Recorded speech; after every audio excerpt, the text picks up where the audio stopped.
Last weekend's super speedway may be the big one, but this week's short track is quite a monster. Hey race fans, I'm Jessie Punch. Welcome to Dover Motor Speedway, the Monster Mile. There's a familiar face back in the field this weekend. Seven-time NASCAR champion Jimmie Johnson making his third start of the season. He has 11 wins here at Dover, more than any driver all time. But despite that past success, still anticipates quite a challenge here in this next-gen car. Basically, the way our cars left the race shop is how they're going to run in practice, qualifying, race. We have just 3 small changes we can make during our practice session and for qualifying and in the race. Tire pressure, cross weight, and shock clicks. And so that is just so different than when I was here. And being able to manage the bumps getting into turn 3 has always been kind of my secret thing. And we're stuck with it. We have what we have. And that's just something hard for me to grasp. It's something that I have not experienced in the last few years because I have not been in this next-gen car.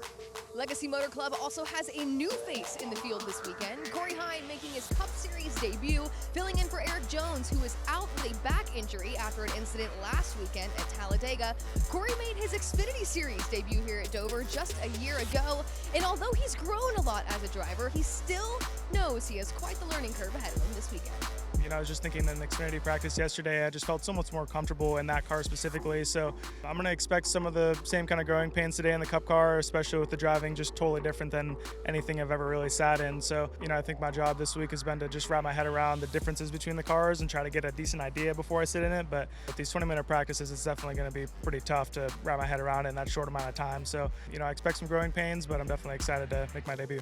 New Jersey native Martin Truex Jr. is looking to defend his race win here this weekend, but with a 15th place qualifying run, he knows he has a big challenge ahead of him.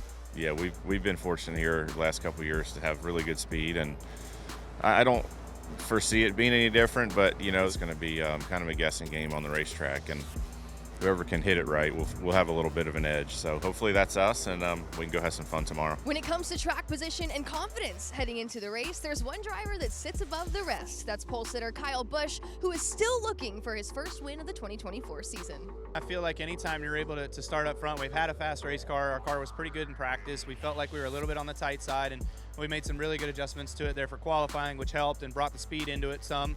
But there's definitely some other guys that are certainly fast today that showed really good practice pace as well. Certainly got to be number 1, I would imagine. You know, you definitely have just a short little jump when you leave the pit box to be able to get to the camera line. So that's an advantage here at Dover, so you take any of those advantages that you can get when you can get them, and we got one that presented itself here this weekend. So which driver will conquer the beast? Tune in to find out, 2 p.m. Eastern on FS1.